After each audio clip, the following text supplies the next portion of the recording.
Welcome to Get It Done Entrepreneurs, where we talk with founders of companies who bet on themselves and won. My name is Rich LeBrun, and I am the founder and CEO of LeBrun Advisory Group. You can find us at rlebrun.com. Our mission is to help our clients build wealth through business ownership. Stick around to the end of the show and we'll reveal how you can be our next guest. Our special guest today is Dr. Steve Pearlman. He's the founder of the CT Institute. He has a PhD in rhetoric and composition writing. And CT Institute is a mission-based organization founded on bringing critical thinking skills to everyone in the world because, as Albert Einstein said, we cannot solve the problems of today with the same level of thinking that created them. So they have taken the distinct methods they taught to executives, academics, and educators, and for the first time, made them available to everyone, even children. Since 1992, Steve has taught critical thinking and writing in higher education, including elite liberal arts colleges and state universities. In 2011, Steve founded one of the United States' first departments in higher education, specifically focused on teaching critical thinking skills. His work has resulted in something exceptionally rare in academia: documented campus-wide improvements in critical thinking. He's devoted to the idea that everyone needs access to elite critical thinking skills. Steve founded the Critical Thinking Institute to bring his unique proven methodology to the general public. In addition to academic articles, Steve is the author of America's Critical Thinking Crisis, The Failure and Promise of Education, as well as the host of two podcasts, one for educators called Hedagogy, and the other one for parents called Parentology. He covers topics such as discover your power of critical thinking and science for your children, critical thinking crisis in the United States, critical thinking with kids in education, plus many, many more. Here's some fun facts about Steve. He's a devoted husband, committed father to a 12-year-old creator. I love that. He's an instructor of praxis martial arts. It's a unique form of martial arts for teens and adults. He's a fun chef and foodie. Well, maybe we'll learn a little bit more about that. And he enjoys bonding with his family through peaceful hikes. He lives with his family in Hartford, Connecticut.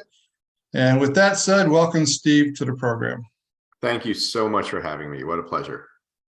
Well, it's my pleasure here to have you on the show. And I want to start out, before we get into your story and how you started your business, my little naivete is, what is critical thinking? Maybe you can explain it to our listeners. That's the question everybody asks. And I can tell you a little bit about what the objective of critical thinking is, but it's really hard to synopsize the process and what we teach. That takes a little bit longer.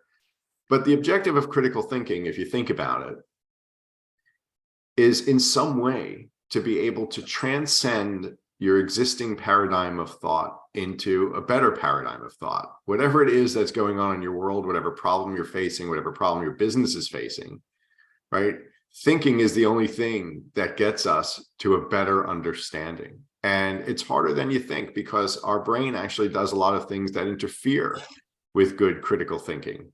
And that's about the process. But the goal is to break whatever paradigm of thought we have and get into a better one. And that means also doing that without succumbing to our biases and prejudices and psychological dispositions that we all have and always affect us all the time.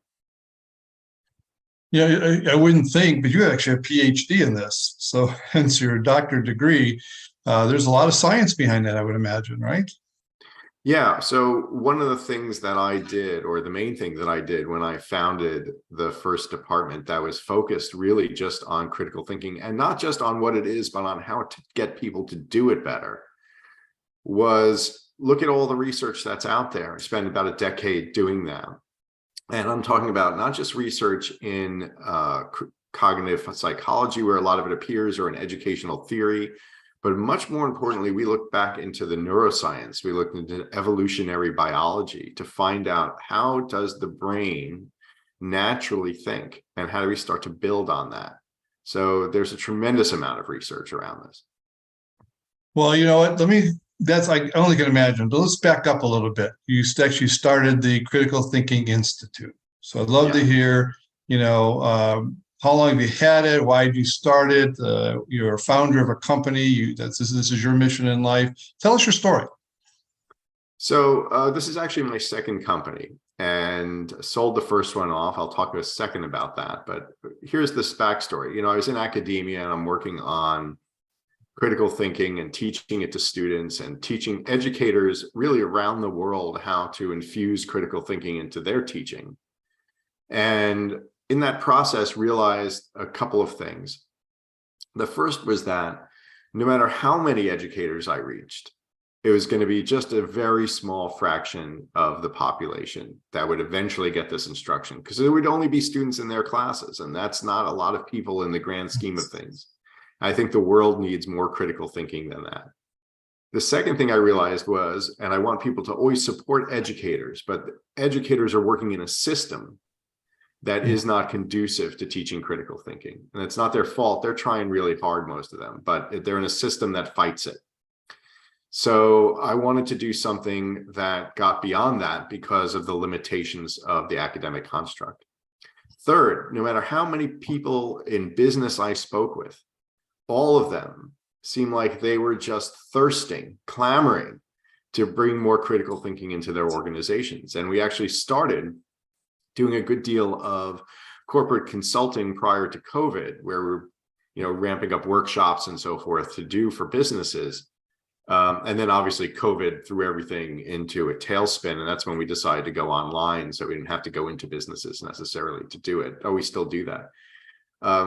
So looking at all of that, I said, look, I got to build a business out of this where we're able to deliver critical thinking instruction online to people around the world, no matter who they are, and especially offer it to executives and people in business as well, people who want to start a business, people who want to excel in their career where they haven't yet, and so on and so forth. So I'd already had one business that was doing social issue instruction for college students online, which was things like sexual assault prevention, where I'm also an expert. And so I had this online model, and now I've transferred it to use it for critical thinking. All right, so let me ask me just again, thank you for educating me here. If nothing else, I'm going to be smarter when I leave here. But thinking from a business perspective, a lot of listeners are in the business mode, not necessarily the academic mode. I'm thinking critical thinking is philosophical, okay? And maybe it's not, maybe it is. Maybe you can help us here. But is there a practical output when you're talking to an executive who's running a company and you help them do critical thinking because maybe they're stuck in their own ways of doing their own paradigm? Is there a practical output that comes from these things, or just, I'm thinking it's academia, it's kind of philosophical conversation. Maybe I'm totally off base. So clarify that for me if you could. Yeah, critical thinking breaks down to a number of different buckets where it's typically operating. And I think all of them have failed to a large degree. There's the philosophical bucket where we're sort of navel gazing a little bit and working with maybe some formal logic and what have you. Then there are things like teaching people some informal logical fallacies or argument structure, which is what academia focuses on the most. None of those things really help executives or everyday people in their lives do what they need to do better, which is make better decisions and solve problems and create new ideas and run meetings better, right? Extract the most from our people and our teams as we're working through meetings. So we focus on an exceptionally pragmatic attempt to improve critical thinking with people, which again works based on how does your brain naturally work? How do your team members' brains naturally work? And how do we identify what are the strengths and pitfalls of how our brains naturally work? And they're both of them. And how do we build on them? So the analogy I like to use is like this. Just about everyone has a natural innate ability to run. That's what, everyone, just about everyone on earth can run. Well, if you take running and you look at it from a natural perspective, there are going to be certain people who are naturally faster than others. Mm. But if you take a running coach who knows the ins and outs of training people in how to run, wind sprints and long distance and short distance and all these different things and technique and body position and relaxation, then all of a sudden you can take someone who is whatever grade runner they started out to be and make them excel at it. Right now, we all have our limitations. I could have trained all my life. I was never going to be as fast as Usain Bolt. It was never going to happen. It's just not going to, it's not in my cards. but I could have been a much better runner than I would have been otherwise, right? And I think that's the idea. We have an innate, natural, baked-in ability as humans to think critically, but we succumb to a lot of the pitfalls of it, and we don't exercise what's happening neurologically in our brains in order to excel at it as much as we can. And there's nothing, I think, if you look at a business, any business, if you can tell me something that's more important to that business than the capacity to anticipate and solve problems for that business, to innovate with that business, and to have everyone functioning at maximum capacity in terms of their thinking for that business, well, I can't think of anything that's more important than that. I think this is fascinating because I think, a lot of this is, I mean, I love this. I love the analogy from the sports analogy. Who would ever thought you should really go to, I'll say, a course or a coach or whatever to be taught how to think critically? Because a lot of times our thinking has been suppressed either by education, right? You don't raise your hand because you're going to be shut down, or you're looked at as rebellious, or the typical company paradigm is it's always been done this way, so just get in line. Okay, those are ceilings you got to break through, right? Sure. And but to be trained how to do this, I think it's fascinating, and I love it. I love it. Going back to starting your company, you look back now that you've had it for a while. Is there anything you would have done differently, knowing what you know today? Have you done any critical thinking on your company, and how maybe you would do things differently? I think if there's anything I would have done differently much sooner, it's developed the programming that we have now earlier on. We were focused much more on the individual consulting work with businesses on sort of the one-to-one basis. And that's still great. I mean, because there's in some ways no substitute ultimately for going in and working with people, right? And that face-to-face personal interaction and identifying the individual needs of a business is very important. As well as I certainly put too much effort early on trying to still work with educators and the educational construct when it clearly was not panning out success as much as I had liked. But, I'd been in academia my whole life, and that's where all of this originated, and wanted to try to make that happen. Because I think it's, education's a noble pursuit. We might not be doing it very well in terms of critical thinking in this country, but it's certainly a noble pursuit. So I would have shifted those gears a heck of a lot sooner if I had the capacity to do so. But as you talked about, in education, I don't know if I'll ask your listeners a question, right? And I won't put you on the spot and make you answer it, but you're welcome to if you want to. But according to the research, what percentage of college students show proficiency in critical thinking? Well, this is probably be a bias. I think very small percentage. I think the universities are kind of driving the thinking for them. Yeah, that'd be my answer. Yeah, it depends upon the study, but two of the biggest recent studies done show that it was about 5%. 5%. Well, I wouldn't have thought that. 5%, right? Whoa. So now, any of you who are involved in business realize that, hey, wait a second, I'm getting students out of college, hiring them. Right. And they're at 5% rate of critical thinking ability. And I mean, that sounds astounding, right? But I want everyone to understand that there's a very important distinction between being intelligent, which everyone might be, or some of us are more than others, certainly, right? And I think everyone listening knows some of those people they don't think are that intelligent. But nevertheless, there's a critical difference that's been proven out scientifically between being intelligent and being able to think critically. Those are not the same thing. They overlap a little bit, but actually in some very limited regards. I want to be clear that it's only in limited regards, because intelligent people can be exceptional critical thinkers.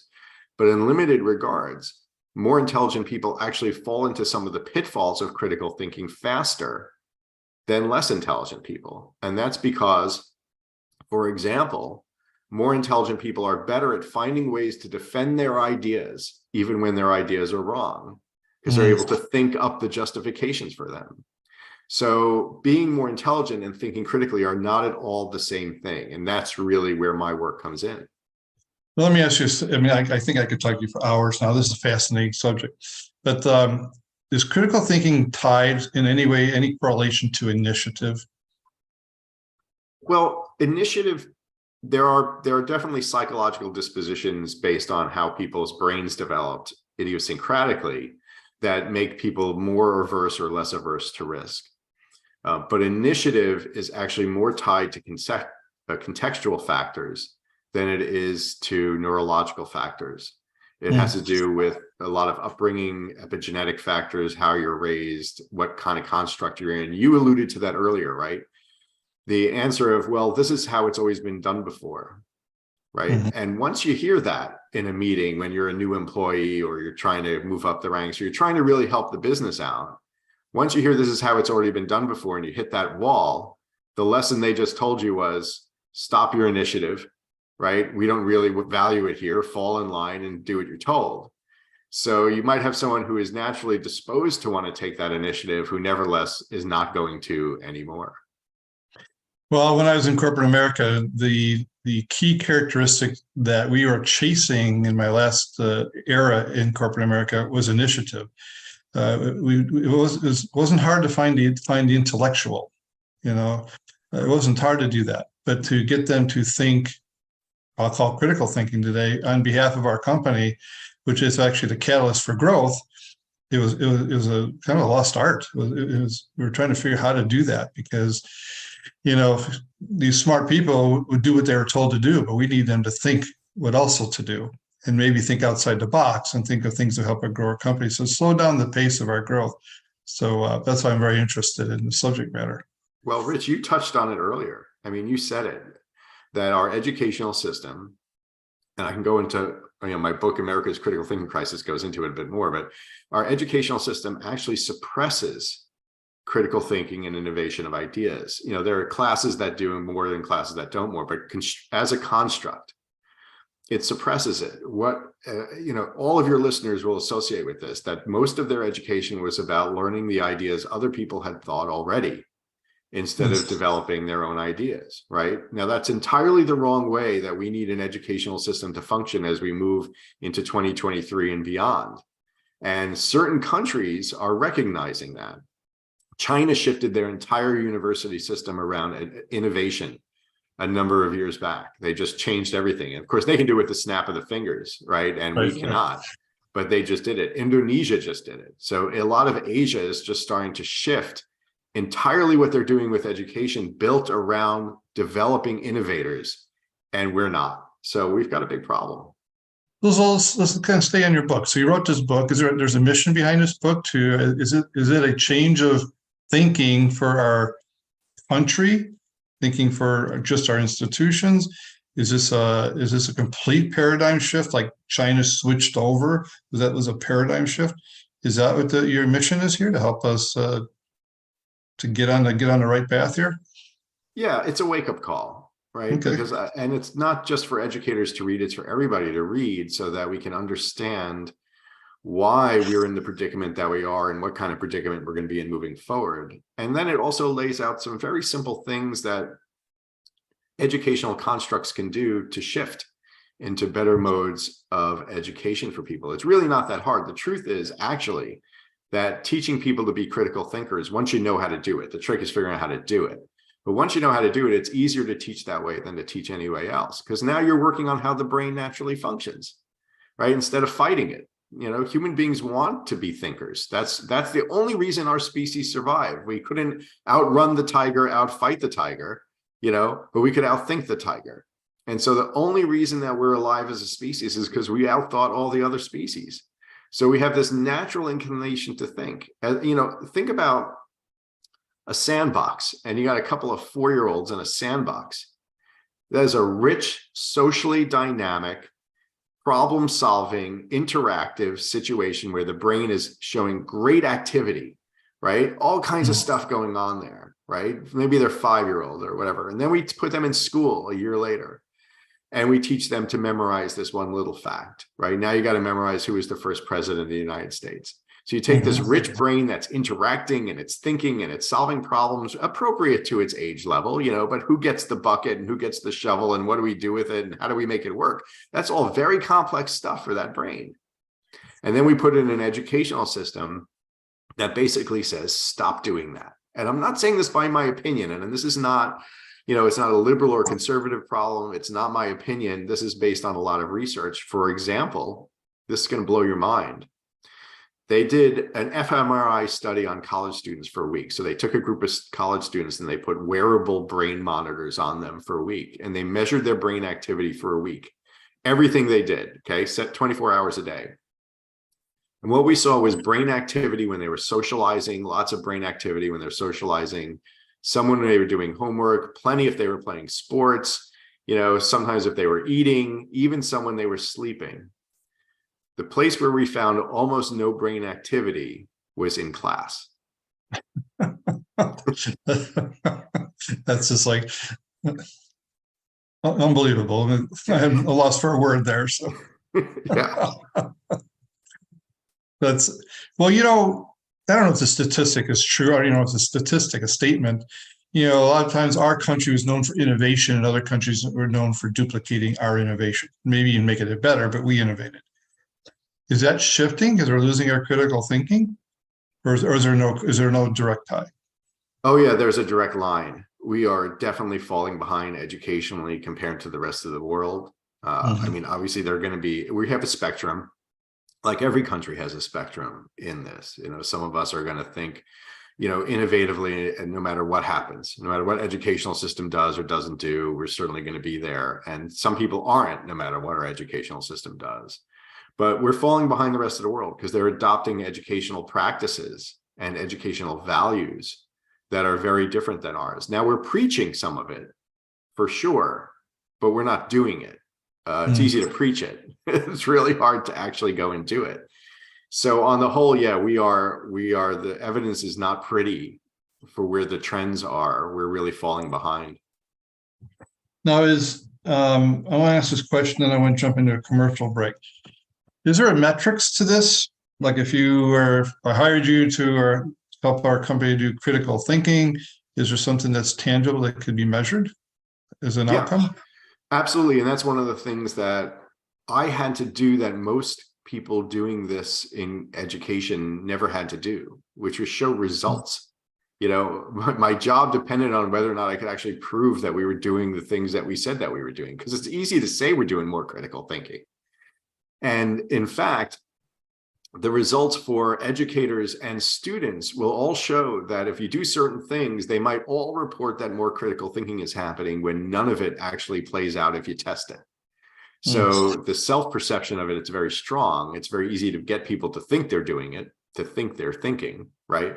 But it's very hard in essence to actually show the metrics. So yeah, if we go into a business, then we want to make sure that the people in that business see the results that they're getting, and it's not, look, it's always a process, and it's a reiterative process. You got to keep working at it and keep on it and so forth. But if you truly want that business to thrive, that's the way to do it. And you need to create an environment that's welcoming to do it, which comes from leadership and management. That's right. All right, Dr. Steve, I'll take a break here, commercial break. This is your time. Take a few minutes here to talk about the Critical Thinking Institute. Who is your customer? I mean, our listeners are our listeners, and are you for them, or I don't think we'll have too many listeners in the academic world, but they are definitely executives of corporations or leading corporations in America, or they're founders of companies and leading their own company and want to figure out what to do next. So tell us about your business and who your customers are. We are for everybody. And we've actually moved away from the academic target as much as we can at this point, though we're going to go return to it at a certain point. But we have three major options for people if they come to the Critical Thinking Institute at thectinstitute.com. We have online programs, which are really, it's effectively kind of the same program, but we have one for kids. That's an animated program, kids and young teens. And by the way, adults who just like watching cartoons, right? So you prefer cartoons, you really get, it's all the same content because all of our brains work the same way, okay? But it's just packaged a little differently. So we have one for kids and teens, and that's a year-long program. And also involved in that program are, so if you have kids, you also get to see me talking a little bit about the research every week. So you know why we're doing what we're doing. And then we have one that's for adults, which is also long. These all be live in about 3 days. And we have one for adults as well. And it's a year-long course. And each of these are just a few minutes a week. And then you put it into practice. And the reason that it's so short And the reason that we take space between them is because there are programs out there where you can go learn a few tips and tricks for critical thinking. You can go to a site and you can pick up a couple of logical fallacies. You can go play brain games, which is shown to have no effect on real world decision making or problem solving. Okay, none at all. So much for Legos, huh, in business. Yeah, right. Exactly. But if you really want to become a better thinker, then what you need is not just a few tips and tricks on how to do it. We need to wire the brain around critical thinking. I mean, that sounds like a hard thing to do, but the truth is our brains are always wiring themselves for something. They're neuroplastic. They're always rewiring themselves. They're rewriting over old neural pathways to create new ones for things that are used as opposed to things that aren't used. Okay. So, and that happens throughout life. It doesn't stop when we reach age 25, like the myth was for a long time. Throughout our lives, we are building new neural pathways all the time. So, but it doesn't happen overnight. So we got to give the brain time to build it. And really the way our method works, which is a unique inside-out methodology that works from inside the brain going outwards into, and I really deeper parts of the brain to more surface parts of the brain, literally speaking, as it goes, into building the brain so it's wired to think no matter what, in any situation, in any context, whether you're being a parent, whether you're being a boss, whether you're starting your own business, whatever it is, we want to wire that brain to do that better. So you have it for the rest of your life instead of just something that you might forget a little bit down the road. So that's why we take space between the lessons. So anyone can go there. And if you have a business, you can sign your whole crew up for it or part of it if you want to, and just get in touch with us and find out the best way to do that. Fantastic. I want to dive into the kids side of it. So every one of us, many of us, I shouldn't say, are parents. What's the benefit to teaching a kid this, teenager this? What else shows up? I mean, maybe the be better contribution to society, but is there something about, does it build your self-esteem? How does it work for you? My apologies for that. No, I appreciate the question. So look, there was a study done not too long ago, and it found out something fascinating, which makes sense when you think about it. When it comes to looking at who makes better real life decisions, critical thinkers do more than people who are just intelligent. I didn't realize this while I was a father.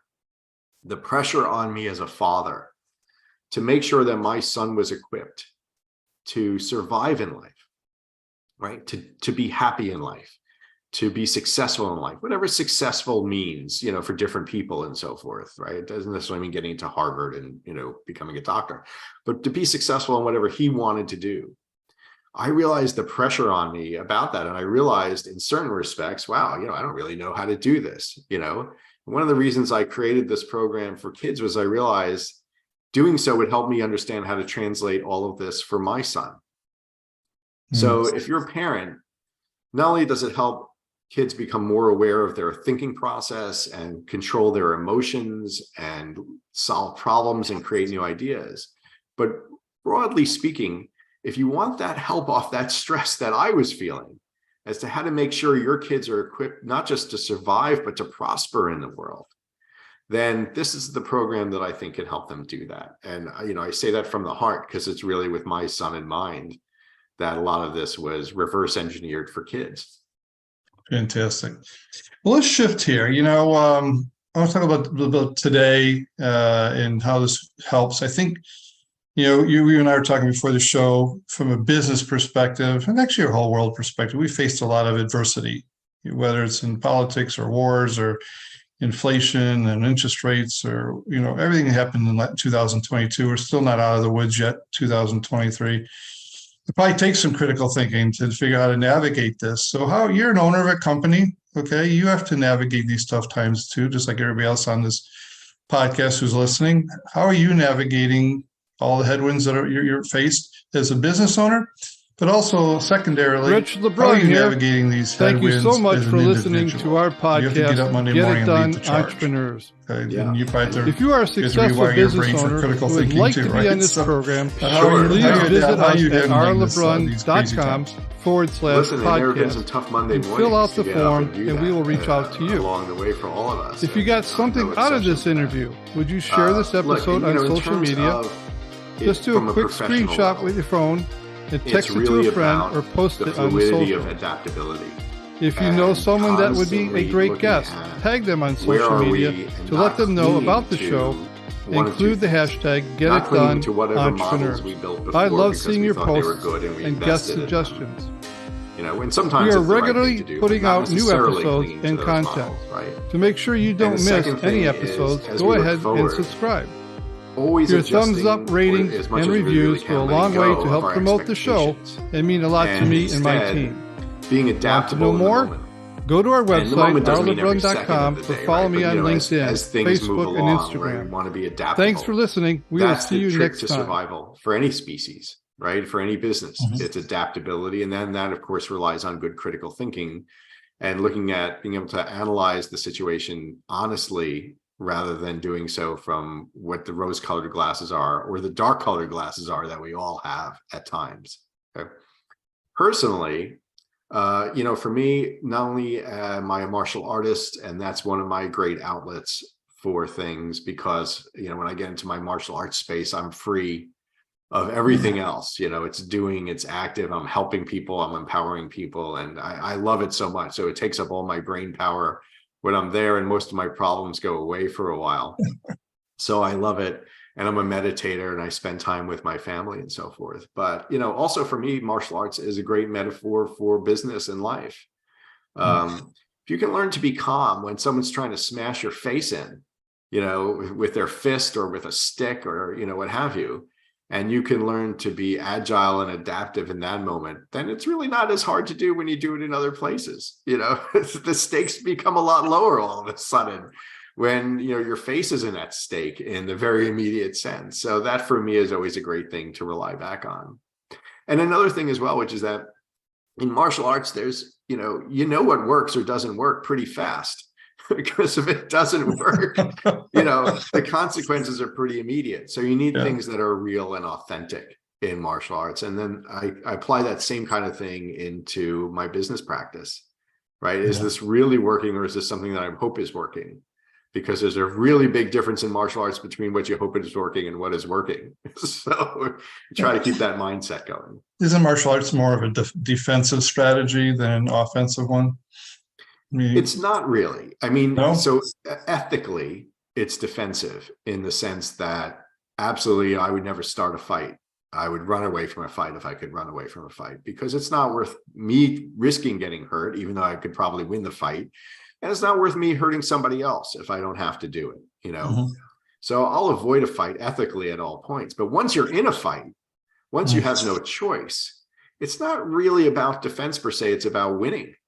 At that point, now winning doesn't mean you have to kill the opponent. You might be able to resolve that situation with minimal harm to anybody involved, which is always the most ethical thing to do.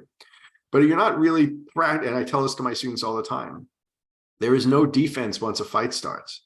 There's really only offense once a fight starts. The only way that fight stops is when the opponent stops attacking you. And the only way the opponent stops attacking you is if you do something to the opponent to get them to stop it, So at that point, it becomes more of a, for lack of a better term, it doesn't really work this way, but for lack of a better term, an offensive construct. I love that. I love that thought. I had a podcast guest. We were talking about what did he do in COVID? Everybody was taking COVID and letting it absorb into their lives and affect every component of their life. He said, no. He said, all I focused on was what I had, my business, and how I could outdo my competitor. And in doing so, he succeeded in the midst of chaos. Right. So I think what you said very much applies.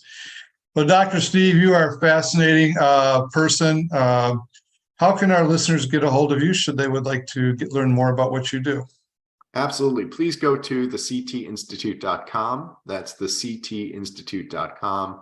You can find us, the Critical Thinking Institute, on Facebook and Instagram as well, at the CT Institute.